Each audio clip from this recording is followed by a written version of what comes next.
تعليق على الموضوع، انا نشوف باللي يعني كنا نستناو فيها احنا كجزائريين هذا تصالح مع الذات الجزائري ومع الهويه الامازيغيه، ترسيم اللغه الامازيغيه اللي كانت منذ عامين، وايضا هذا العام يعني كللت بترسيم يوم يناير كعيد وطني وكعطلة مدفوعة الأجر.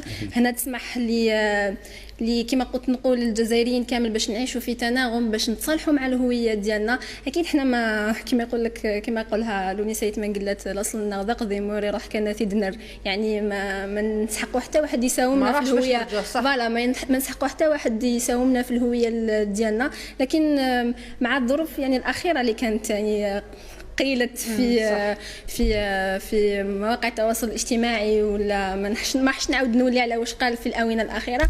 لكن بعض الناس اللي راهي تحاول تلعب على هاد اونتر غيومي، اللي تحاول تلعب على هاد الوتر هاد الحساس، نقول لها يعني خلاص، يعني احنا الحمد لله رانا في طريق انه نكونوا موحدين وما نكونوش منفصلين. بالعكس مثل هذه الامور توحدنا اكثر مما تفرقنا. هذه القضيه ولا القضيه الامازيغيه ولا اللغه الامازيغيه، انا نظن انها تصنع اللحمه الوطنيه. واكيد اذا عاودنا ولينا على مكونات الهويه الجزائريه، انه الامازيغيه مكون اساسي من مكونات الهويه الجزائريه. شوف انه الجزائريين اوني شونس عندنا يعني منفتحين على عده ثقافات. الجزائر وطن يسع الجميع، يسع الجميع، واللي يحب يعني يحب يخلط في هذا انا نقول بما انه احنا مسلمين، في قوله تعالى بعد بسم الله الرحمن الرحيم: ومن آياته خلق السماوات والأرض واختلاف ألسنتكم وألوانكم إن في ذلك لآيات للعالمين. احنا الأمازيغ آية في خلق الله، يعني مادام قدرنا